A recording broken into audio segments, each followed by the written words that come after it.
Los que están aquí, Señor, que es un honor estar en tu iglesia, juntos, poder disfrutar de tu palabra. Y, Señor, oramos para que esta mañana tú nos auxilies, porque nuestro entendimiento es tan corto, somos tan limitados que para nosotros sería imposible poder captar las cosas espirituales.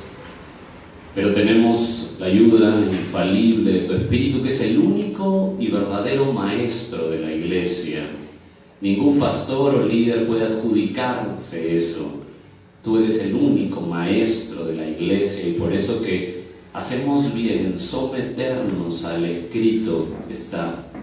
Hoy queremos abrir tu palabra en la carta primera de Juan y oramos para que en este segundo mensaje de primera de Juan mis hermanos se deleiten, disfruten al máximo el poder de tu palabra, y para que al conocerla más, vivan más para ti, sea ese conocimiento aplicado. Esa es la madurez, conocer para aplicar en nuestra vida diaria.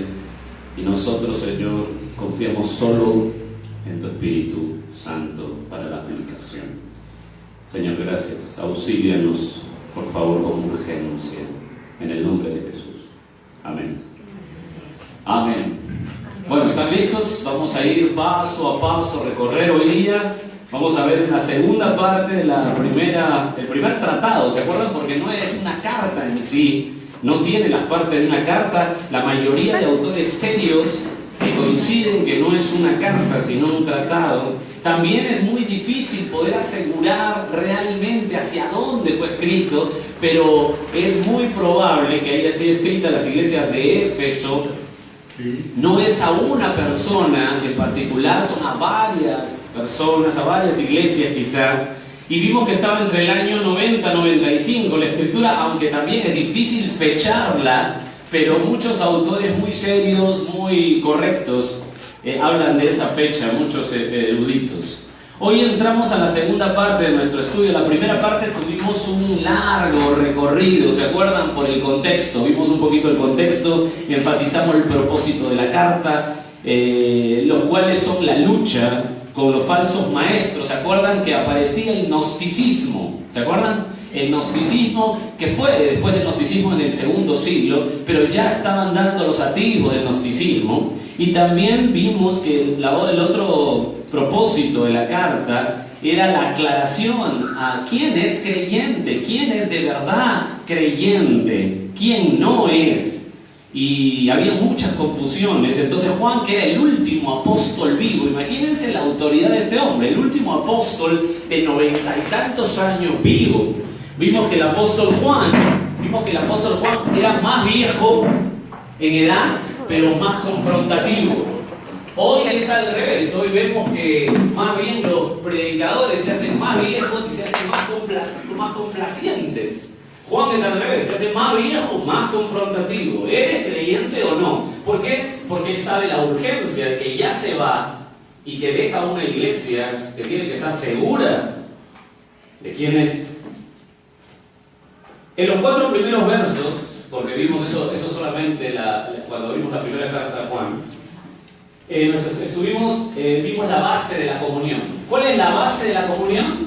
Simplemente la base de la comunión es la salvación. Y hablamos de lo que era la salvación. Sin salvación no hay comunión cristiana, no entras a nada, es un EDN espiritual. Puedes estar en una iglesia, puedes ir todo de lunes a domingo a una iglesia, puedes ser pastor, puedes servir, pero si no eres salvado, no eres nadie para el reino de Dios y no hay comunión. Vimos el conocimiento histórico. ¿Se acuerdan? Que hablamos en los primeros versículos que empieza lo que era desde el principio. Así empieza Juan, y vimos que lo que era el mensaje del Evangelio según el contexto, y el principio no era la eternidad, como Juan lo utiliza en Juan 1:1, que dice en el principio el verbo era Dios. No, ese no es el mismo principio de acá. Ese principio vimos que era el tiempo de que ellos habían escuchado el mensaje, y también el tiempo histórico, que el Evangelio es por siempre. El Evangelio no ha cambiado. Desde que se abrió el Antiguo Testamento, el Nuevo Testamento, el Evangelio es el mismo. No tenemos, y esto es una aclaración, ustedes saben que a mí me gustan los paréntesis, ¿verdad? Y sé que hoy están con la mente al máximo estirada. Esto es muy interesante porque la gente quiere innovar. La gente quiere venir a la iglesia a innovar cosas, a hacer nuevas cosas. Damas y caballeros, nadie, ningún líder, ningún pastor tiene que venir a innovar.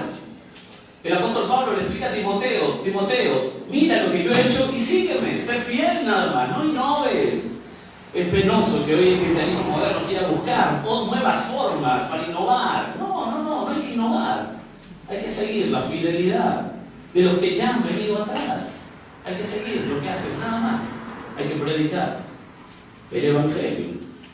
También vimos no solamente el conocimiento histórico, que ya vimos que el Evangelio es por siempre, sino también vimos la comunión en sí, real y espiritual, que es por la salvación. Y nos quedamos en el tercer punto, ¿se acuerdan? El tercer punto era la confrontación personal. Y eso es lo que vamos a ver hoy, porque a partir del verso 5 de 1 Juan al verso 10, que esos son los versículos que hoy vamos solamente a tocar, en esos versículos nos va a traer Juan una confrontación muy interesante. Pero antes quería aclarar sobre el tema anterior, sobre la salvación, y para tenerlo claro, quiero ir con ustedes a Mateo 7, 21, 23.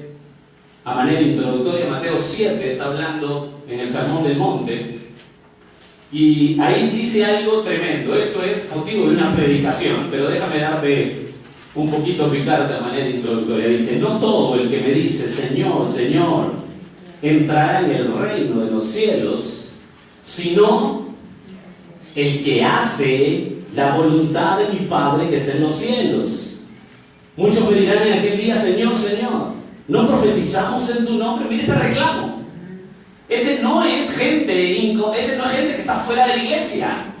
Es gente que está adherida a la iglesia. Esto no es para los que están afuera, esto es para los que están adentro. Los que han visto todo el manejo de una iglesia. Señor, Señor, ¿no profetizamos en tu nombre? ¿No echamos fuera demonios? ¿No hicimos muchos milagros? Entonces le declararé: nunca os conocí. Apartados de mí, hacedores de maldad. No es cuánto sirves, no es porque te sientas religioso, te sientes bien en una iglesia, o vienes a un servicio de culto, ¿no? O tienes experiencias espirituales tremendas. No es por eso. Simplemente uno es salvo si sabe que obedece la palabra de Dios, porque tenemos un corazón nuevo en Cristo. Es vivir lo que Dios dice y enseña.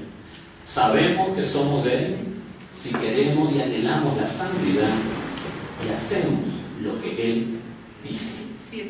Nada más. Acá no hay misterios. Yo a veces escucho: quiero buscar la voluntad de Dios para tal o cual cosa. Es como si Dios estuviera escondiéndose y tú lo tienes que buscar. No, Dios está presto. Su palabra está abierta. No tienes que buscar como que alguien se esté escondiendo. Acá está su voluntad. Solo tienes que venir a aprenderla y a estudiarla y a vivirla. Martin Lloyd Jones decía: amigos míos, es esto lo que tenemos que predicarle al mundo: que Dios es santo, que Dios es justo, que Él aborrece el pecado con un odio eterno y castigará al pecador.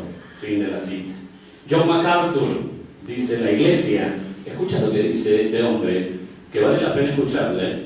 La iglesia no es el lugar que acoge a todo el mundo. Es el cuerpo de Cristo apartado en matrimonio, exclusivo por Cristo y redimido por fe. Fin de la cita. Hoy tenemos una rara motivación de arrullar al mundo, de tratar de mezclarnos con el mundo para que sea más accesible. No, hermano. La iglesia nunca ha estado para arrullar al mundo. Con ese conocimiento claro de que la salvación es exclusiva. La salvación son para redimidos en la fe, hijos de Dios. La iglesia es el cuerpo de Cristo. Con ese pensamiento entramos a 1 Juan capítulo 1, versos 5 al 10, te lo voy a leer. Espero que todos estén en su Biblia, y dice así: este es el mensaje que hemos oído de Él. Y os anunciamos, ¿cuál es el mensaje que hemos oído y anunciamos de Él? Dios es luz y no hay ninguna tinieblas en Él. Si decimos que tenemos comunión con Él y andamos en tinieblas, mentimos y no practicamos la verdad. Pero si andamos en luz como Él está en luz, tenemos comunión los unos con los otros. Y la sangre de Jesucristo, su Hijo, nos limpia de todo pecado. Si decimos que no tenemos pecado, nos engañamos a nosotros mismos. Y la verdad no está en nosotros. Si confesamos nuestros pecados, Él es fiel y justo para perdonar nuestros pecados y limpiarnos de toda maldad. Si decimos que no hemos pecado, le hacemos a Él mentiroso y su palabra no está en nosotros. Me sorprende, yo sigo sorprendido estudiando esta carta porque es una carta, damas y caballeros, absolutista. Es absoluta. Los que son y los que no son. Hoy tenemos una rara mezcla confundida del cristianismo. Juan lo pone muy claro y lo vamos a ver. Vamos a dividir nuestro estudio en este día en 3 partes, como siempre, 3 partes que creo que es lo más sano para poder entender nosotros con claridad, para confrontarnos con la enseñanza bíblica de hoy. Primero vamos a ver qué significa que Dios es luz. Eso vamos a tratar de entender, tratar de explicarlo. Segundo, andar en tinieblas. ¿Qué es andar en tinieblas? Según Juan acá. Y en tercer lugar, andar en luz. Vamos a tratar de cubrir eso para la próxima semana, si Dios lo permite, comenzar con el capítulo 2 de Primera de Juan. ¿Está bien, hermanos? ¿Están listos? Vamos a empezar. Dios es luz. Verso 5. Este es el mensaje que hemos oído de Él. Y os anunciamos. Dios es luz y no hay ninguna tinieblas en Él. Este es el mensaje. ¿Cuál mensaje? Este es el mensaje. Bueno, Juan, ¿cuál mensaje? Tenemos que estudiar esta frase de acuerdo al contexto. La palabra para mensaje es evangelio, en griego, que significa anunciación o promesa. Anunciación o promesa. Según el contexto, Juan está presentando, esto es muy importante tenerlo en mente, Juan está presentando que el que es salvo de verdad, que es el contexto anterior de los versículos 1 al 4, el que es salvo de verdad y está en comunión, tiene claro que Dios es luz. No solo lo tiene claro en su mente, sino que presenta implicancias para su vida que la vamos a ver hoy a continuación. Es decir, cuando dice, este es el mensaje, es como decir, si tú eres salvo, Dios tiene que ser la luz tuya, Dios es luz en ti para que tú vivas así. Eso es lo que quiere decir Juan. Juan Calvino, el tremendo teólogo de la época de la Reforma, decía en su comentario de Primera de Juan, dice, es como si Juan dijera, la promesa que traemos a usted incluye esto. Fin de la cita. Eso es lo que está diciendo el apóstol. Este es el mensaje, esto es lo que incluye ser salvo de verdad. Va a explicar qué cosa es que Dios sea luz. Tú lo debes saber, porque tú eres luz. Si eres salvo de verdad, esto es lo que tiene, esta es la promesa. Esto es lo que incluye ser salvo de verdad. Dios es luz. Fíjate también que no comienza a hablar como Dios diciendo Dios es amor. Cuando comienza diciendo Dios es amor. Hoy el cristianismo moderno quiere empezar a hablar de Dios diciendo Dios es amor. Juan dice Dios es amor en el capítulo 4. Pero en el capítulo 1 él empieza diciendo Dios es luz. Que a veces nosotros tenemos 4, 3, 5 pasos para evangelizar. Bueno, la verdad es que en la Biblia no existe 4, 3, medio pasos para evangelizar. Dios es luz. ¿Qué significa que Dios sea luz? Muchos comentaristas, como Juan Calvino, como John Stott, como Martin Lloyd Jones y muchos de ellos que vienen también de atrás, de los puritanos, hablan de esto como que la luz es la santidad, habla de santidad, la pureza de Dios, y lo cual es muy acertado. Déjame recorrer un poquito para darte la argumentación de que Dios es luz, habla de santidad, que me parece muy acertado, pero también creo que hay que hablar según el contexto de otro punto de Dios es luz. Pero aquí, en primer lugar, Dios es puro, es santo. Es lo que empieza a explicar Juan. No dice Dios es amor, porque a veces cuando nosotros comenzamos a decir que Dios es amor, la gente nos entiende mal. La gente nos entiende mal. Entonces nosotros tenemos que aclarar quién es Dios, porque a veces cuando Dios es amor, la gente piensa que es tan amor que te acepta así como eres, no importa lo que hagas. Y ese amor es equivocado, ese amor es totalmente desviado de las Escrituras.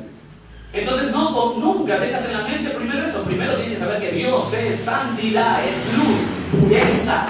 Primera de Tesalonicenses 5, 4 al 6. Apúntalo, yo te lo leo. Pero apúntalo al margen, es muy importante para tu estudio, para tu argumentación. Mas vosotros, hermanos, no estáis en tinieblas, para que aquel día os sorprenda como ladrón. Estoy leyendo Primera de Tesalonicenses 5, 4 al 6. Porque todos vosotros sois hijos de luz, está hablando de los creyentes, e hijos del día. No somos de la noche ni de las tinieblas. Por tanto, no durmamos como los demás, sino velemos y seamos sobrios. Hace una comparación. Tú eres hijo de luz. Tú estás bajo la santidad, la pureza, no bajo las tinieblas, la suciedad, el pecado. Hay una pureza envuelta en este Dios es luz. A mí me encanta el pasaje del 1 Timoteo 6:16. Escucha lo que le dice el apóstol Pablo a su discípulo. Le dice, el único que tiene inmortalidad, que habita en luz inaccesible, a quien ninguno de los hombres ha visto ni puede ver, al cual sea la honra, el imperio sempiterno. Amén. Pablo le está enseñando, le está hablando a Timoteo que Dios habita en luz inaccesible. La pureza, la santidad de un Dios totalmente puro. ¿Cuánto hemos olvidado en nuestras iglesias, en nuestra vida, vivir y hablar de la santidad de Dios? El fuego consumidor. La iglesia tiene que temer al acercarse a Dios. Los predicadores tenemos que temer hablar la palabra de Dios. Tenemos que tener miedo de decir algo fuera de los patrones de Dios. Los cristianos tienen que acercarse a la Biblia, no místicamente, buscar el versículo que le agrade, sino estudiarlo con seriedad, porque Dios es fuego consumidor. Él habita en luz inaccesible. Solamente meditar en esto nos traería horas. La santidad, la pureza y la perfección. Pero también, como les decía, Dios es luz me lleva que en el contexto a entender que habla de la verdad de su palabra. Porque Juan, desde que comenzó la introducción, nos dice que lo que era, o sea, el mensaje del Evangelio de Cristo, el único mensaje que salva. Damas y caballeros, escúchenme bien. Iglesia, eso es muy importante. No hay otra forma de obtener la vida eterna, de ser de Cristo, si no es por el mensaje de la cruz del Calvario, el mensaje central. No hay otro medio. Hace poco, en una reunión de líderes, de pastores, escuché que pusieron, yo lo vi con mis propios ojos, pusieron en un PPT, pusieron el medio más importante para llegar a Cristo es la predicación de la cruz. No, hermanos, no es el medio más importante, es el único medio. Aquí no hay medios, acá no hay tibios. Si usted no ha llegado, no ha escuchado, no ha entendido la predicación, no sabe que su situación desde que ha nacido es depravada, no entiende que el arrepentimiento es lo único que lleva a la gloria, damas y caballeros, una persona puede venir a la iglesia, ser muy moral y caminar al infierno. No hay otra manera de entender la salvación, no hay otra forma de entrar. Es por arrepentimiento, por la fe en Jesús, no por obras, no por ser bueno, no por mérito propio, por la fe en Cristo. Esa fe en Cristo que te transforma. Y también hemos perdido de hablar que la salvación te transforma. La salvación, hermanos queridos, te transforma. Martin Lloyd Jones, que es un tremendo teólogo muy serio, inglés, él decía que si alguien dice dice que es cristiano y no ha sufrido una transformación de verdad, es nuestro menester decirle que algo pasa, que ese cristianismo quizá es falso. Es muy interesante escuchar a gente que por la historia ha estado abrazada al cristianismo. Hoy, como dijimos hace 2 semanas, desde 1800 y pico, 1900, por la historia, algo pasó, entró movimientos carismáticos, entraron cosas que han confundido el cristianismo, que lo absoluto ya no es absoluto. Ya no es absoluto. Pero por la historia ha sido absoluto. Hemos recibido nosotros, por nuestra edad, todos nosotros somos de 1900 algo, ¿verdad? Menos nuestros chicos que seguramente son del 2000 y pico, pero nosotros hemos recibido todo ese cristianismo relativo. Y por eso que creemos cosas que la verdad que no son. Tenemos que retomar la Biblia como es, por la historia. Yo creo que hay que hablar también de la palabra de Dios como la verdad. Primera de Pedro 2:9. Dios es luz, dice Pedro, mas vosotros sois, ¿se acuerdan de ese pasaje? Linaje escogido, real sacerdocio, nación santa, pueblo adquirido por Dios. ¿Para qué? Para anunciar las virtudes de aquel que os llamó de las tinieblas a su luz. Dios es luz admirable. Y tú dices, Jorge, pero acá ¿dónde está la palabra? Bueno, es que acá no dice la palabra, pero si tú lees el contexto de qué está hablando Pedro, Pedro habla de que Cristo es la piedra angular.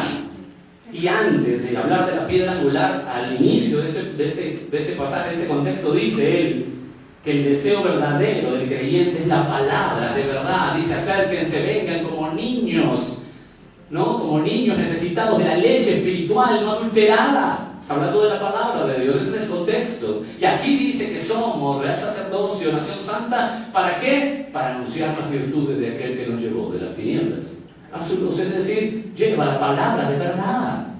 La palabra de verdad. Ezequiel 36, 26 al 27.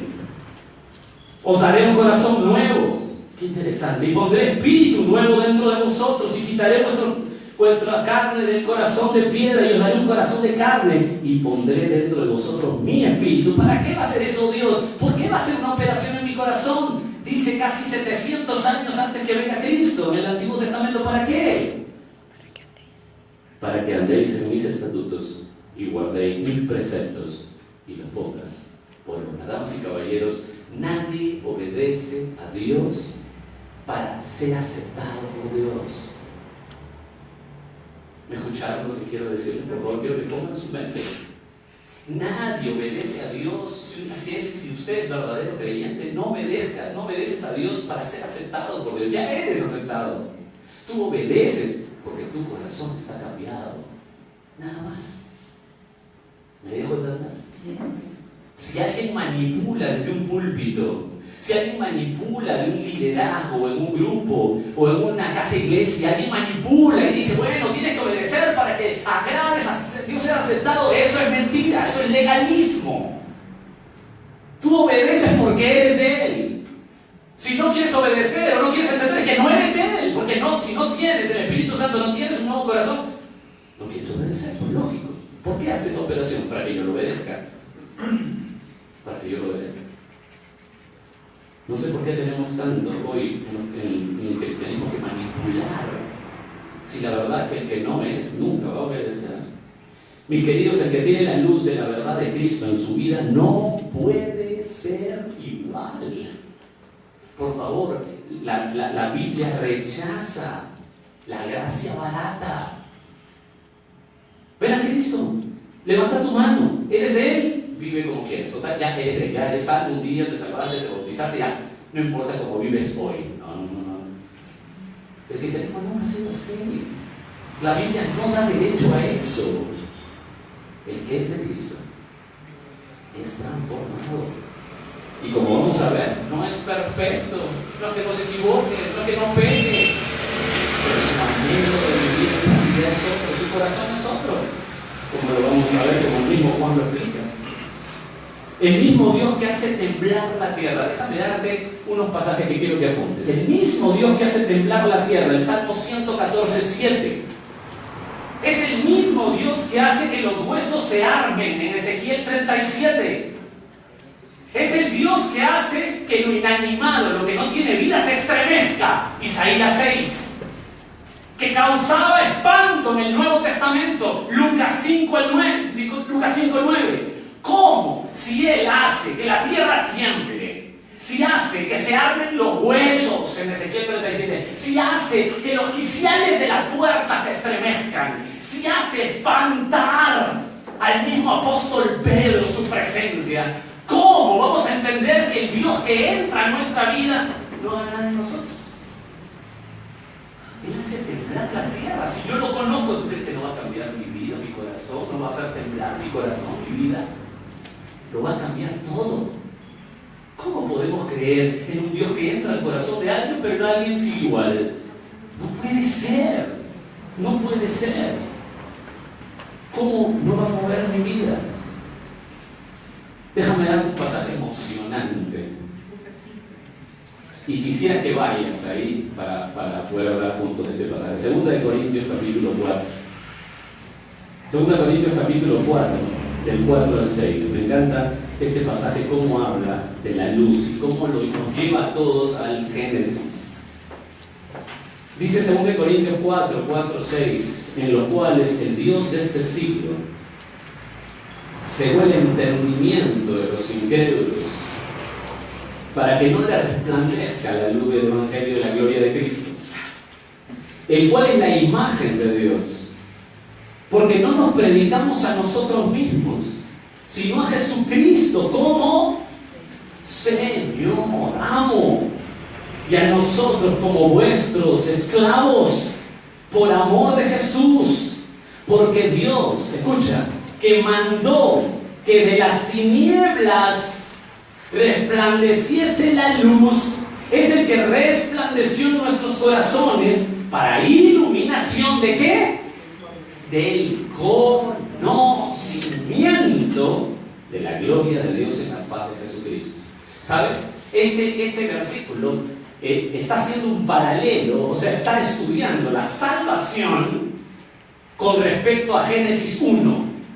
O sea, el mismo acto creador está poniendo como paralelo en la salvación. Porque él dice, cuando Dios dijo que se haga la luz en medio de las tinieblas, de esa misma manera el mismo Dios ilumina tu corazón. O sea, está hablando de un acto instantáneo que él hace cuando vienes a él arrepentido. Mira Génesis 1:1. Para que te acuerdes cómo fue esto en el Antiguo Testamento, el primer capítulo de la Biblia. En el principio creó Dios los cielos y la tierra estaba desordenada y vacía, y las tinieblas estaban sobre la faz del abismo, y el Espíritu de Dios se movía sobre la faz de las aguas. Escucha el verso 3. Y dijo Dios, sea la luz. ¿Y qué cosa pasó? Y fue la luz. Sea la luz y fue la luz. Pablo dice, el mismo que dijo sea la luz y fue la luz, que tiene en su boca el poder creador, es el mismo que habló en ti para que tu corazón resplandezca. ¿Entiendes el paralelo? Bueno, déjame decirte algo. La luz, cuando Dios la creó, fue instantánea. ¿Estás de acuerdo conmigo? La salvación es instantánea, damas y caballeros. El que cree que la creación es un proceso evolutivo se está metiendo con la doctrina de la salvación. Jonathan Edwards, el gran predicador de 1700, hace un paralelo sobre la salvación y la creación. El que se mete con la creación como una evolución se está metiendo con la doctrina de la salvación. Por eso que hay que tener cuidado cuando nos acercamos fielmente a la Biblia. No existe ciencia de la creación, no existe forma de comprobar la creación de Dios. Hay gente que quiere defender, ¿no? Los creacionistas quieren defender que la evolución no es real, y eso es científicamente comprobado. La evolución es un cuento de hadas, es una torpeza, es una estupidez creer eso, totalmente de niños. Pero comprobar que la evolución es una tontería no significa que puedes comprobar que la creación ha sido instantánea. Entonces no se puede comprobar la creación instantánea de Dios, solamente nosotros la creemos. ¿Por qué sabemos de la creación instantánea de Dios? Porque es en la Biblia. No existe ciencia de la creación. O sea, nunca vas a poder comprobar tú que esto fue acto milagroso de Dios. Toda la creación, en un orden extraordinario. Así de la misma manera como un milagro fue la creación, de la misma manera será un milagro la destrucción. Un milagro. Un milagro. Y tendríamos tanto que decir, pero eso es lo que me llama la atención. Pablo hace el paralelo de la salvación, que es la luz que el mismo Dios pone en sus corazones. ¿Te imaginas? Mis queridos, ¿están pensando? ¿Estamos atentos? La Trinidad, el mismo que Dios creador, vive en los corazones de los creyentes. ¿Tú crees que si tenemos eso claro y filtra bien nuestro corazón, vamos a vivir igual? Un esposo podría tratar como sea a su esposa. Una esposa dejaría de someterse a su marido si entiende que el Dios Trino vive acá. Si el poder del Dios Trino se mueve en usted, ¿cómo un joven puede deshonrar a sus padres? ¿Cómo puede vivir en inmoralidad, tener relaciones sexuales fuera del matrimonio? ¿Cómo puede ser? ¿No será que no ha entendido? ¿No será que no ha venido a Cristo? Es imposible. Es imposible. Según la Biblia, es algo rarísimo. No es normal. Dios es luz, santidad y la palabra de verdad. Santidad y la palabra de verdad. Vamos al punto 2. Hemos definido Dios es luz, según Juan, el versículo 5. Venimos de un contexto de introducción donde nos habla del mensaje, del evangelio, de que entramos a la comunión cristiana si somos, ¿qué cosa? Salvados. Si no hay salvación, cero, no hay nada. No ha empezado nada. No ha empezado nada. Hay mucha gente pero muy bien intencionada que quiere acercarse al cristianismo, pero mientras no entre por la puerta estrecha, o sea, nadie entra al cristianismo dando vueltas por la puerta. Tienes que entrar y la puerta es estrecha. Negarte a ti, renunciar a ti, no eres nadie y mereces el infierno. Nada más. No eres nadie. Y Cristo lo coge como tu único Salvador y Señor. Eso cambia la vida y entras por la puerta. Segundo punto, vamos a hablar de andar en tinieblas. Dice el verso, antes de leer el verso, déjame posar tus ojos en tres cosas. Mira, andar en tinieblas tenemos tres facetas rápidas. Mira eso, mira el versículo 6, por favor. Dice, si decimos que tenemos comunión con Él y andamos en tinieblas, ¿qué cosa? Mentimos. Mira ahora el verso 8. Si decimos que no tenemos pecado, mira esa faceta, por favor, mira. Primero, mentimos. Segundo, no solamente mentimos, sino que nos mentimos. Que eso es más torpe, ¿no? O sea, mentir es una cosa, pero mentirte es otra. Y lo peor de todo está en el verso 10. Si decimos que no hemos pecado, le hacemos a Él mentiroso. O sea, le decimos a Dios, eres un mentiroso. Mira las facetas de andar en tinieblas. Yo miento, me miento y le digo que es mentiroso. Destructivo, ¿verdad? Andar en tinieblas es destructivo. Vamos a ver primero cómo es cuando miento. Verso 6, vamos a leer el verso 6. Si decimos que tenemos comunión con Él, es decir, si decimos, no, yo soy salvo, yo soy creyente. Si decimos que tenemos comunión con Él y andamos en tinieblas, mentimos y no practicamos la verdad. ¿Sabes lo que significa? La clave ahí es andar. ¿Sabes lo que significa andar? Andar en todo el Nuevo Testamento es el modo total de vida y conducta. ¿Escucharon bien? Andar es el modo total de vida y conducta de una persona. Todo el Nuevo Testamento tiene lo que es homogéneo. La palabra andar, andemos, andar, es el modo total de vida y conducta. Los cristianos, escúchenme bien, no son salvos por obras. Nadie llega a Cristo por las obras. Eso lo tenemos claro, ¿verdad? ¿Verdad? Sí. Nada de lo que hagas va a sorprenderle, nada de lo que hagas te va a decir, sí, no, tú eres bien bueno, ven al cielo. Nada de nada. Los cristianos no somos salvos por obras, pero somos salvos. Los que son salvos para obras. No somos salvos por, pero somos salvos para. Eso tiene que quedar clarito en la mente de un verdadero creyente. Escucha lo que dice Efesios 2, 8 al 10. Porque por gracia sois salvos. ¿Por medio de qué? De la fe. Y esto no de vosotros, es un regalo de Dios. Me detengo ahí. ¿Qué significa esto no de vosotros? Hay mucha gente que dice que esto, la palabra esto, abarca la gracia. O sea, la salvación es por la fe y la gracia, y esto no de vosotros. Por gracia sois salvos por medio de la fe, y esto no de vosotros. Entonces dicen, no, esto es la gracia. O sea, la gracia no es nuestra, pero nosotros tenemos que poner fe. Y si ponemos fe y Dios pone la gracia, somos salvos, ¿verdad? Eso no es así. La palabra esto abarca la fe y abarca la gracia. Damas y caballeros, frente a nuestros ojos, la salvación es absolutamente 100% de Dios. Nosotros no tenemos nada que ver. Cuando tú decides por Cristo, cuando tú te rindes a Él, es porque Él ha intervenido sobrenaturalmente en ti. Ojalá captemos esto, porque esto es una enseñanza de todo el Nuevo Testamento.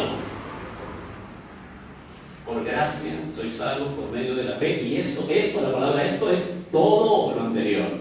La fe y la gracia. No de vosotros, es un regalo de Dios. Y escucha, no por obras. Ahí está, yo no soy salvo por obras, para que nadie se gloríe, porque somos hechura suya, creados en Cristo Jesús. Escucha, para buenas obras. Yo no soy salvo por obras, pero soy salvo. Cuando soy salvo de verdad, soy salvo para buenas obras. Quiero que tengas este paréntesis. ¿Ves la palabra, la frase hechura suya? Hechura, la palabra hechura en griego es poima, de donde viene la palabra poema. Los verdaderos cristianos son el poema de Dios. El poema de Dios. Qué maravilla. ¿Somos salvos por obra? No, pero somos salvos de verdad. Somos salvos para buenas obras. Nuestra vida refleja. Santiago 2:17. La fe sin obras es muerta. Nadie quiere predicar eso porque le da miedo predicar que la fe sin obras es muerta. No, esto es real. La fe sin obras es muerta. ¿Que soy salvo por obra? No. Pero el que es realmente salvo vive en la palabra de Dios para buenas obras. Y no me tengo que jactar de nada, dice Efesios 2, porque Él la preparó de antemano. ¿De qué me voy a jactar si Él me preparó todo de antemano? La palabra de Jesús en Mateo 7:19, escucha lo que Él dice, hablando de este tema. Todo árbol que no da buen fruto es cortado y echado al fuego. ¿De qué habla Mateo 7? Es el sermón del monte, el capítulo 5, 6 y 7 nos muestra cómo son los que pertenecen a su reino. Dice que los que pertenecen a su reino, la insignia es que dan fruto. Tú puedes saber, tú puedes ver la vida de un creyente, claro, porque da fruto. El árbol de manzana, ¿qué cosa va a dar? Pues el árbol de manzana va a dar peras. Es obvio. Es obvio, por eso que a veces hay enseñanzas como que no tienes que orar para que Dios ponga en ti fruto de bendición. No tienes que esforzarte para que dé fruto. Si tú estás permaneciendo en la vid, eres de Él, eres su rama. Si permaneces en Él, vas a dar fruto, más fruto, mucho fruto. Juan capítulo 15. El árbol de manzana no tiene que decir, por favor, quiero dar manzana. No, el árbol de manzana da manzanas. Solamente tenemos que permanecer. Eso es lo que quiere decirnos la Biblia. Pero el árbol que no da fruto es cortado y llevado al fuego. ¿Cuál es el contexto ahí de Mateo 7 de los falsos maestros? Están escuchando los fariseos, los escribas. Hoy tenemos que entender que la cristiandad tiene poca profundidad y que estamos en un dilema que le llamamos cristiano y miembro de la iglesia cualquiera, porque decimos que si somos confrontativos como el apóstol Juan, estamos ofendiendo, y el legalismo y toda clase de pésimos adjetivos o formas que no tienen nada que ver, porque no se estudia bien lo que es el legalismo. Yo he escuchado claramente, cuando he podido tener la oportunidad de decirle a una persona y acercarme a decirle que cuando está abriendo la Biblia y dice un versículo y lo explica, lo está haciendo de mala manera, y me dicen que estoy juzgando. Damas y caballeros, Mateo 7 dice lo que es juzgar, y eso no es juzgar. Hay que estudiar lo que es juzgar.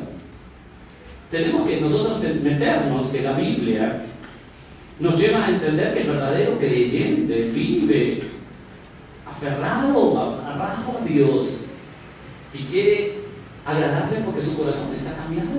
Nada más. Nada más. Apliquemos entonces.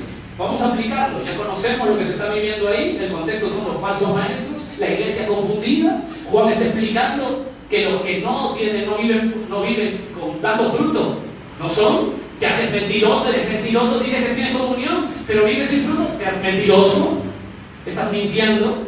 Es el contexto. Apliquemos ahora. Martin Lloyd-Jones dice: cualquiera que profesa amar a Dios pero no produce obediencia a su palabra no es verdadero amor, es mero sentimentalismo.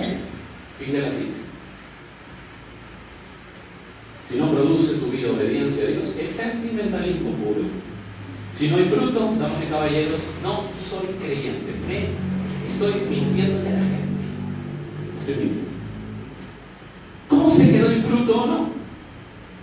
Hay un autor muy bueno, se lo recomiendo, es un pastor Miguel Núñez. Él dice: es vivir amando lo que Dios ama, odiando lo que Dios odia, y evaluar todo con el estándar de la palabra de Dios. Fin de la cita. ¿Tú vives amando lo que Dios ama? ¿Odiando lo que Dios odia? ¿Con odio eterno? Qué difícil hablar de eso, ¿no? Así como ama eternamente, odia eternamente el pecado. Nunca lo aceptará. Odia lo que él odia. ¿Filtras todo por la Biblia o recibes nomás? Si ya vives así, estás dando, eres un cristiano de fruto. Algunos, claro, lo tenemos que ver con lupa, ¿no? Como dice mi esposa, una uvita, aunque sea una uvita, pero da fruto. Da fruto. Eso es mentir a la gente. Pero el verso 8 se pone más difícil, porque ahora no solamente miento, sino me miento. Eso es más tonto, ¿no? Eso es tonto. Mira el verso 8, dice: si decimos que no tenemos pecado, nos engañamos a nosotros mismos y la verdad no está en nosotros. La palabra clave acá es si decimos que no tenemos pecado, pero antes de aplicarlo a nuestra vida, acuérdate del contexto. Juan está combatiendo a los falsos maestros. Juan está combatiendo a la iglesia confundida. ¿Y qué cosas están pensando? Que hay gente que viene y le dice: Juan, no tengo pecado. No tengo pecado. Ya no peco. Eso era lo que estaba luchando Juan con falsos maestros. Lo que después fue el gnosticismo, 2 siglos después. Ya no necesito nada porque ya no peco. Juan dice: si decimos que no tenemos pecado, no solamente hemos mentido a la gente, sino que nosotros nos engañamos. Eso es lo que vivía Juan. Si alguien dice ya no peca, que es perfecto, se miente. Se miente a sí mismo. El cristianismo no es ser perfecto. A veces cuando yo predico y soy tan enfático en algunas cosas, y yo siempre trato de pedir perdón, sobre todo a la gente que se me acerca con toda sinceridad, y soy muy enfático en decir, algunos piensan que hablo de un cristianismo perfecto, donde no hay sentimientos, no hay amor, que son perfectos y que no se equivocan. No. Esa no es mi intención. Mi intención es ser enfático con la absoluta Biblia. Pero eso, si alguien siente así y me siente así, es un error. Todos los cristianos somos imperfectos. El cristianismo no es ser perfecto. El cristianismo es manejar bíblicamente mis imperfecciones. Tú tienes que buscar ejemplos de gente que te enseñe Biblia, de gente que viva la Biblia, que trace bien la Biblia. ¿Acaso sigues a los hombres? No. No, todos los hombres somos imperfectos, pero tú tienes que seguir y tener ejemplo de gente que maneje sus imperfecciones con la palabra de Dios. Pablo dice, imítame a mí. ¿Qué cosa Pablo era perfecto? El apóstol Pablo nunca pecaba, no se equivocaba. Si él decía que no pecaba, lo hace mentiroso, se miente él mismo. No, lo que pasa es que Timoteo, Tito y todos los que lo veían miraban cómo él manejaba sus imperfecciones bíblicamente. Tú tienes que seguir a personas así. Dios nos ha puesto pastores, personas serias en la palabra, gente seria que ha llegado a tu vida para que sean ejemplos para ti. No porque sean simpáticos o te cuenten chistes o te caigan bien, no, sino porque te tracen bien la Biblia y su vida sea ejemplo. Dios pone esa gente. El cristiano no es perfecto. Nosotros los cristianos de verdad siempre lucharemos con nuestros pecados, como lo vamos a ver en el siguiente punto. Déjame aplicarlo. Ya viste lo que vivía Juan. Por eso él dice, oye, no eres perfecto. Si tú dices que eres perfecto, te mientes. O sea, no solamente mientes porque vives en tinieblas, sino que te mientes. Hay una doctrina que seguramente muchos han escuchado que se llama el perfeccionismo. No sé si la han escuchado. Es una doctrina actual, ¿eh? Es decir, que llegó al punto, yo llego al punto que no peco más en mi vida. Piensa conmigo, por favor. Piensa conmigo. Decir eso es tan ridículo, pensar que, o sea, es tan ridículo pensar que el cristiano no peca, como es tan ridículo pensar que el que vive en tinieblas todo el día anda matando, fornicando, mintiendo, dando lisuras. O sea, es tan ridículo pensar que el cristiano nunca peca, como también es tan ridículo pensar que el que vive en tinieblas todo el día anda matando, abortando, insultando. ¿Tú crees que la gente que anda en tinieblas todo el día para matando, fornicando, hablando de eso todo el día para hacer? No puede ser ridículo. Hay mucha gente que vive en una moralidad total, se cree buena gente y va al infierno. Está en tinieblas. O sea, es ridículo pensar que el cristianismo es perfecto. Como también es ridículo pensar que el que vive en tinieblas todo el día para matando. Es ridículo, es absurdo. Se cuenta una anécdota, que esto no sé si es real, pero es una anécdota que ha tenido Charles Spurgeon. Charles Spurgeon dice que estaba en el atrio saludando a la gente después de un culto, de un servicio, el gran predicador, y una persona se le acercó y le dijo, Pastor Spurgeon, quiero contarle algo.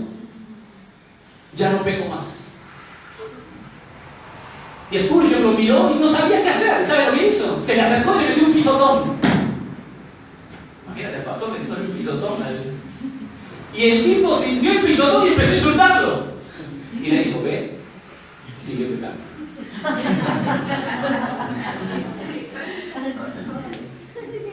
Voy a hacer eso, creo que al saludarle. La santificación es un crecimiento progresivo. Segunda de Corintios 3:18 habla de eso. La santificación es un crecimiento progresivo. Es el conocimiento y aplicación de las Escrituras. Es la voluntad de Dios. Damas y caballeros, la voluntad de Dios es que andes en santificación. Un crecimiento, escucha, progresivo. Esa es la voluntad de Dios en el Nuevo Testamento. Esa es la voluntad de Dios para ti. Déjame enseñarte una manera más de cómo nos mentimos. Hoy hay una mezcla espantosa entre los principios absolutos bíblicos y la psicología moderna. Permíteme instruirte un poquito de esto. Dicho sea de paso, ayer tuve una conferencia donde tenía de expositor, yo terminé de poner y empezó un psicólogo. Yo no estoy en contra de la psicología, eso lo quiero aclarar para algunas personas que piensan que la psicología es satánica. No estoy en contra de la psicología. Lo que pasa es que hay un mal manejo de la psicología. La psicología no es para que un hombre que es psicólogo aconseje a la gente. Eso no es una práctica psicológica. Si usted le recomienda ir a un psicólogo, para lo que quiere decir que se siente en una silla y le cuente sus problemas para que le aconseje, eso es antibíblico, eso es un peligro espiritualmente porque se vuelve una religión. Es como mejor te lleva un cura cuando te confieses. Es una religión. Damas y caballeros, quiero ser claro con ustedes, eso no es una práctica correcta de la psicología.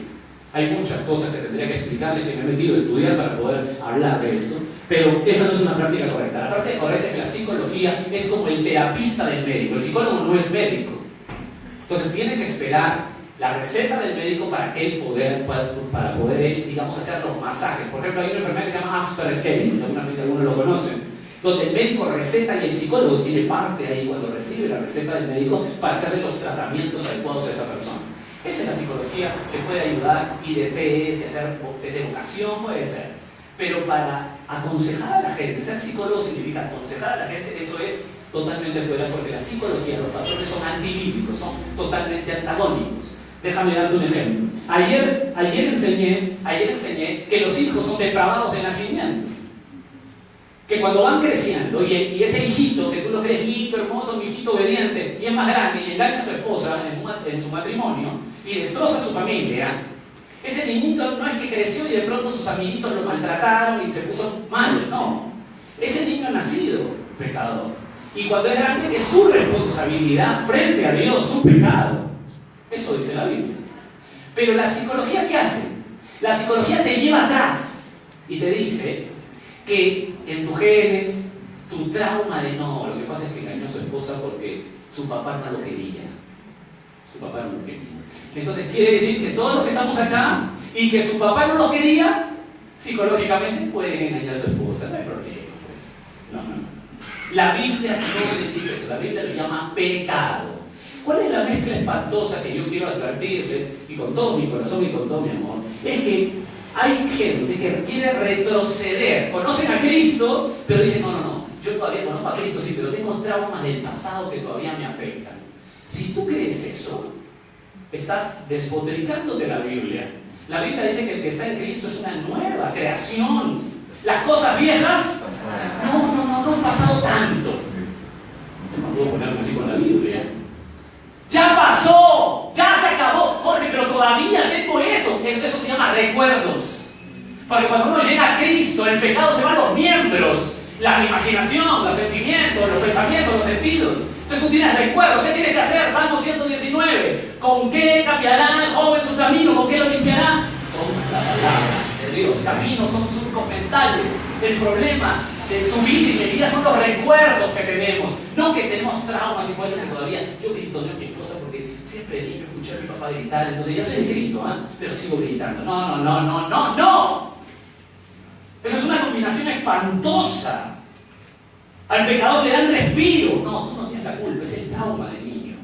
No le des respiro. El pecador es pecador. Mi hijo peca, pecador. Mi hijo miente, yo se lo digo. Hijo, eres un pecador, eso es pecado. Así, no, bueno, lo que pasa es que tú escuchaste a tu tío mentir, tu programa, bueno, pobrecito. No, pecador. Eso llama la Biblia. Hoy la psicología le pone nombres. Y eso hay que tener mucho cuidado. Esa combinación es espantosa. Al pecado le dan un respiro y le colocan nombre de trauma. O le dicen enfermo, no, es una enfermedad. Hoy día el pecado se llama enfermedad. No, es pecado. Es pecado. No es enfermedad. Es pecado. Por si acaso. Obviamente estamos hablando de cosas emocionales y espirituales, ¿no? Porque los problemas físicos se arreglan con los médicos. Los problemas emocionales y espirituales se arreglan con la Biblia. Por si acaso. No necesitas que un consejero tenga un psicólogo. Si tú quieres enviar a tu hijo un psicólogo, lo estás matando. Pero eso ya será problema tuyo y es tu responsabilidad. Un psicólogo tiene su parte otra vez, pero no como consejero. ¿Quién debe aconsejarte?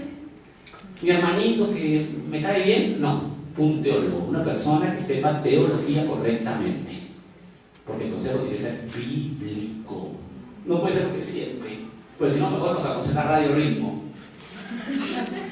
Corazones y esas tonterías. Porque hay cada consejero desastroso.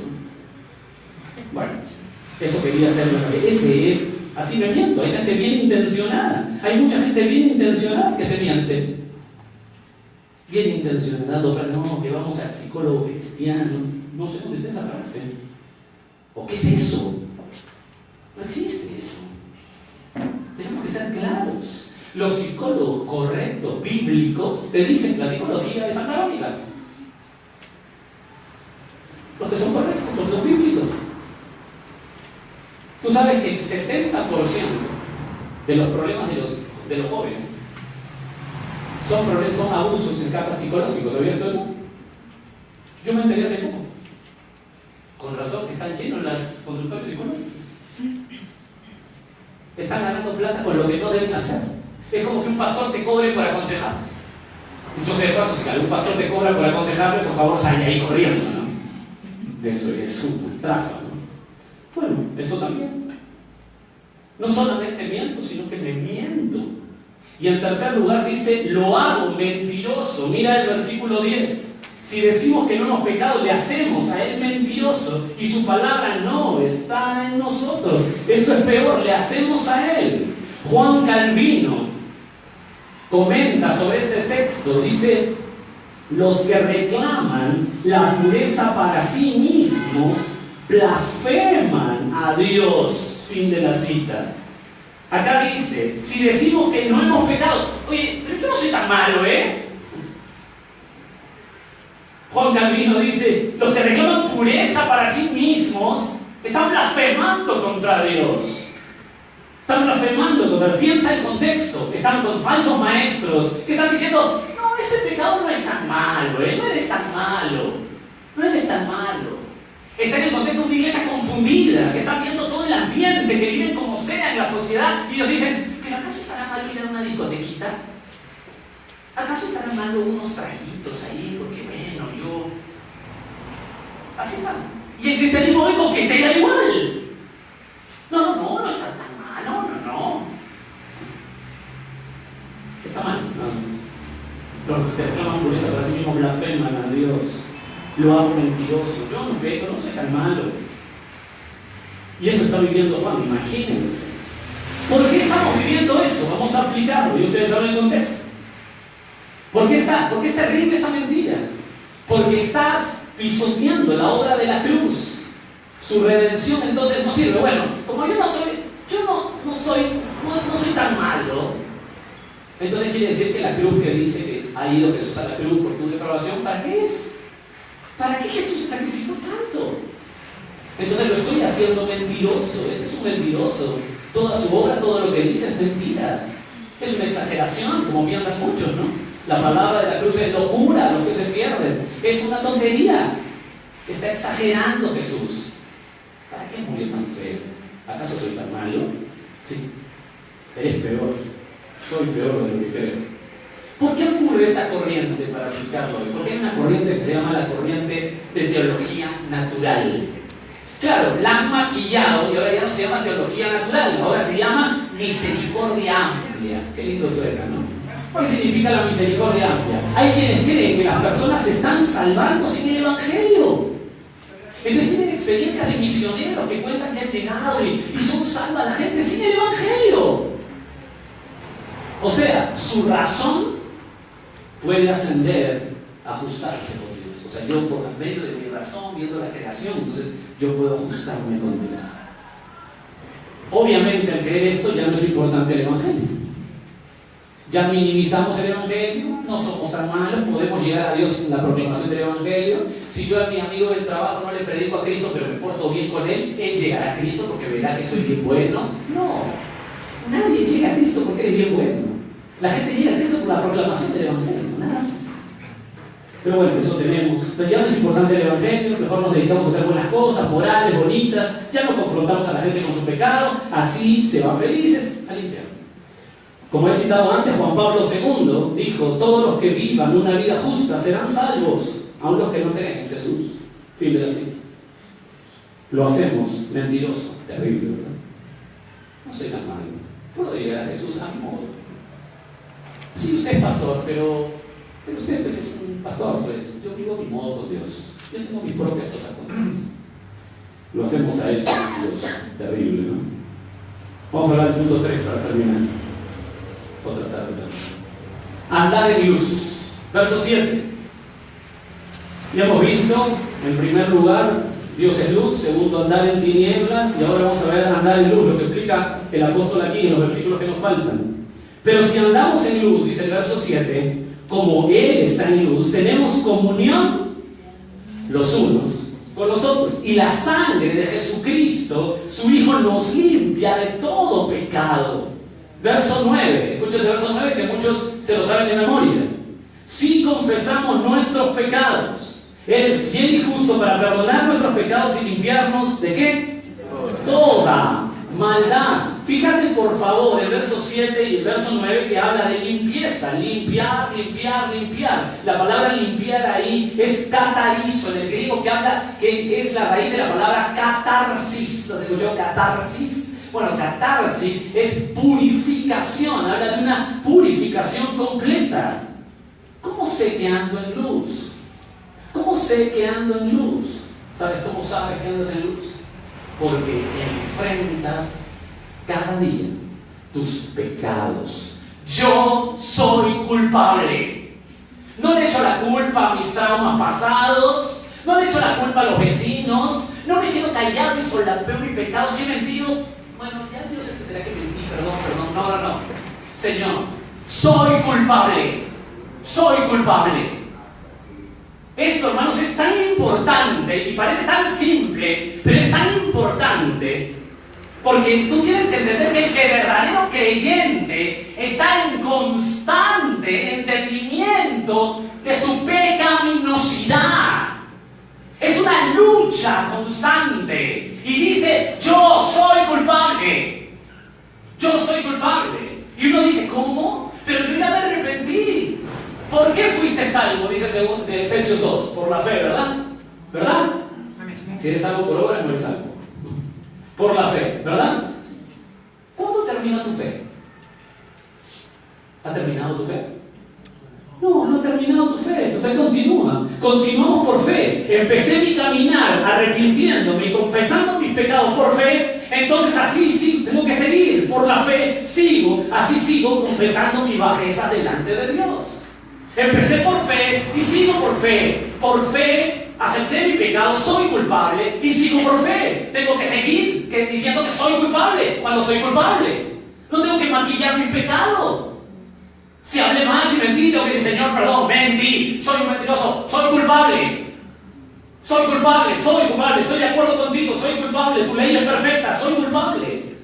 Hermanos queridos, el verdadero cristiano, el que anda en luz, está en su vida luchando contra sus propios pecados, queriendo vivir en santidad y luchando contra su propia impotencia. Es horrible esta lucha. Esa lucha está descrita en Romanos capítulo 7. Miserable de mí, ¿quién me librará de qué? De este cuerpo de muerte. Es una lucha, Romanos 7. Dice, no entiendo, porque ya no vivo yo. 46 veces dice, ya no vivo yo. ¿Por qué? Porque Cristo entró, el pecado ya limpió mi vida, el Espíritu ya limpió mi vida. ¿Dónde se fue el pecado? En mis miembros. Miserable de mí, ¿quién podrá librarme de este cuerpo, estos miembros de muerte, de humanidad? Es una lucha horrible, constante. Soy culpable. Esta es toda una explicación, pero déjame darte dos claves por qué es tan importante entender esto. Y esto parece sencillo, pero no es sencillo. ¿Sabes por qué? Porque esto impide el crecimiento espiritual de la gente. Cuando no entiende bien estos pasajes, cuando enfrentamos, en primer lugar, la primera clave, cuando enfrentamos nuestros pecados, maduramos espiritualmente. Creo yo, es el más grande impedimento del creyente para seguir creciendo. No enfrenta sus pecados. No enfrenta sus pecados. No dice, Señor, soy un mentiroso, soy culpable. No, es que mi esposa me olvidó. Es que me salí de mis casillas porque mis hijos están pasando pez. No, soy culpable, Señor, mentí, insulté, miré mal, tuve lujuria. Hermanos queridos, tú piensas mal de alguien y es pecado. Caballeros, escúchenme bien, caballeros, ustedes se imaginan relaciones sexuales con otra mujer que no sea su esposa, pecado. Ustedes se imaginan una mujer desnuda, pecado. Ustedes mujeres, escúchenme, piensan en vengarse de alguien y como pecado. Pecado. La mente nos lleva a pecar. Pecado. No, bueno, la mente, pero no lo hice. No. Pecado. Hay que cuidar nuestra mente. tenemos que vivir diciendo, Señor, soy culpable. Mira mi bajeza. ¿Por qué la gente no crece? ¿Cuál es el mayor impedimento? Que no enfrentan sus pecados. Dicen, bueno, total, no lo dicen, pero lo piensan, bueno, total, todo lo tienen.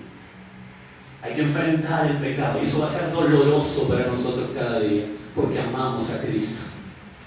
Y sabe bien que cuando un hombre o una mujer piensan inadecuadamente, Dios nos escucha y le duele que nos escuche.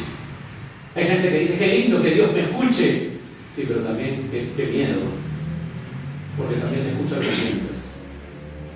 Sobre todo caballeros que están atacados con tanta inmoralidad sexual, tengan mucho cuidado porque Dios ve lo que pensamos, escucha lo que pensamos. Y si piensas mal y eres creyente, llora en tu corazón y di, soy culpable. La lujuria me ha ganado, la mentira. Estoy realmente dolido. Los cristianos vivimos así. Qué interesante es esto. Juan es tremendo. Y la segunda clave, ¿saben? Creo que es la más importante. Hay muchas, pero creo que es la más importante. Cuando tú enfrentas tu pecado, escúchame bien, ¿sabes lo que pasa cuando tú confiesas tu pecado? Delante de Dios, si eres creyente, porque este pasaje es para creyentes, ¿sabes lo que pasa? Das gloria a Dios. ¿Cómo? ¿Qué cosa? Sí, déjame demostrártelo. Acompáñame a Josué capítulo 7, por favor. Josué capítulo 7. Ahí hay un episodio que es el pecado de Acán. Dios le dice al pueblo de Israel que ataque con todo Jericó, pero que no tome nada de la ciudad, que no tome nada de esa ciudad pagana. Y este hombre, Acán, tomó cosas para sí. Y cuando tú vas al verso 18, descubren el pecado de este hombre. ¿Qué pasó cuando este hombre Acán tomó cosas? La siguiente batalla que tenía que tener Israel contra un pueblo pequeñito, Jai, la perdió. Y los israelitas decían, pero ¿cómo? Si acabamos de ganar de Jericó, ¿cómo voy a perder con este pequeñito? Fueron hasta menos, se sobraron y perdieron. Y era porque alguien había cometido pecado en el pueblo. Y Dios quiere enseñar su disciplina a un pueblo que tiene que aprender a obedecer. Imagínate la disciplina de Dios. Entonces lo lleva a Josué a averiguar y de pronto va descubriendo quién es. Mire el verso 18 de Josué 7. Hizo acercar su casa por los varones y fue tomado Acán, hijo de Carmi, hijo de Zabdi, hijo de Sera, de la tribu de Judá. Verso 19. Escucha lo que le dice Josué a Acán. Entonces Josué dijo a Acán, hijo mío, da, ¿qué? Gloria a Dios, a Jehová, el Dios de Israel, y dale alabanza. ¿Cómo le doy gloria y alabanza? Declárame ahora lo que has hecho. No me lo encubras. Cuando tú confiesas tu pecado, esto es un patrón, un principio eterno. Esto es un hecho histórico. Pero hay que tomar y estudiar la Biblia correctamente, agarrando el principio eterno. Cuando tú lo trasladas, toda la Biblia, ese principio. El patrón es que tú das gloria a Dios cuando tú confiesas tu pecado. Y te voy a explicar por qué en un instante. Pero tenemos que enfrentar nuestros pecados para dar gloria a Dios. Tú sigues leyendo la historia y Acán es muerto. Confesó su pecado y es muerto. Y no solamente él, sino toda su familia. Todo lo que tenía fue aniquilado. ¿Cuál es el principio ahí? El principio es que cuando tú confiesas tu pecado, realmente tú recibes un perdón total. Pero hay consecuencias que tenemos que atravesar. Y así es tal vez. Aquí, acá, da gloria a Dios por confesar su pecado. El principio es que tú cuando confiesas das gloria a Dios. Señor, doy gloria a tu nombre. Vivo así, soy culpable. Jorge, ¿por qué doy gloria a Dios? Porque cuando tú entiendes el término confesar, te das cuenta así como cuando la venda se te cae. ¿Qué significa confesar? Es bien curioso, porque cuando tú vas a una congregación, dicen, bueno hermanos, antes de orar, Vamos a confesar nuestros pecados para estar limpios delante de Dios. Toda la gente se pone en su sitio y dice: Señor, perdóname, te ruego que me perdones, ¿verdad? Bueno, eso está mal. La palabra confesar es la palabra en griego homologeo. ¿Y a mí qué me importa? Bueno, homologeo significa pensar igual, estar de acuerdo, decir lo mismo. O sea, confesar no es decir: perdóname, Señor, perdóname. No, confesar es decir: estoy de acuerdo, soy pecador. Lo que he hecho es aberrante a tus ojos. Eso es confesar. El cristiano verdadero, ya Cristo lo perdonó todo en la cruz. El cristiano verdadero, ya Cristo lo ha perdonado. O no te ha perdonado todo, no te todo, ya te perdonó. Ya te perdonó. El perdón que habla Juan es un perdón para los hijos de Dios. Ya está perdonado, perdonada. Lo que Jesús quiere no es que: perdón, te ruego que no lo vuelva a hacer. No, no quiere que le digas eso. Quiere que vayas y tengas un homologueo. Que le digas: Señor, mentí, estoy de acuerdo con tus principios, soy culpable de ofenderte. ¡Punto! Eso es confesar. Perdón, te ruego que no lo vuelva a hacer. ¡No! El verdadero cristiano está perdonado. Necesita ponerse de acuerdo: Señor, soy culpable. Eso es confesar, homologueo. Confesar no es decir: perdóname, te ruego que no lo vuelva a hacer nunca más, te lo juro. Homologueo. Confesar. Esto es muy importante en realidad. Somos pecadores. Vivimos por fe. Y vivir por fe significa confesar nuestros pecados, no encubrirlos, no meterlos por abajo, no dejarlo al final de tu oración. Es ser. Tienes que enfrentar. Tú y yo somos imperfectos. Homologueo, dice Jesús. Homologueo. Ponte de acuerdo. Reconoce quién eres. Eres culpable. Termino con una frase de Juan Bunyan en su libro El progreso del peregrino. Cristiano quiere huir de la ida venida. El personaje es cristiano y lo dirige Evangelista. Cristiano quiere huir de la ira venidera que es dirigido por Evangelista. Entonces, Evangelista le dice: ¿ves allá lejos el resplandor de una luz, Cristiano? Y Cristiano dice: ah, sí. Evangelista le dice: no pierdas de vista, ve derecho hacia ella y hallarás la puerta. Llama y ahí te dirán qué hacer. El fin de la cita. Mira la luz, ve a ella, la luz de la santidad, de la palabra de Dios. Toca la puerta. Si no eres de Cristo, arrepiéntete, ve a ella y ahí te dirán qué hacer. No solo hallarás perdón, sino propósito en tu vida. Y si eres creyente, ¿verdad? Ve a la luz, haz un homologueo. Eres culpable. Eres culpable. Vivir en luz significa que estoy en constante homologueo. Padre, oramos en el nombre de Cristo. Oramos para que tus principios, Señor, sean incrustados en nuestra mente. Que no creamos en la gracia barata, que nos confrontemos a tu palabra y quiénes somos, entendiendo que tú eres luz, que no hay tinieblas en ti, entendiendo cómo es andar, cómo son los que andan en tinieblas, que mienten, se mienten y te hacen mentiroso. Y entendiendo, Señor, que quiero estar en homologueo contigo, en confesión día a día, porque soy culpable. Señor, permítenos tratar nuestras imperfecciones con el poder de tu palabra. Que mientras estemos en este cuerpo que se muere, en este cuerpo miserable de pecado, en esta humanidad que nos reclama por placeres de este mundo, queremos confrontarla con el poder de tu palabra.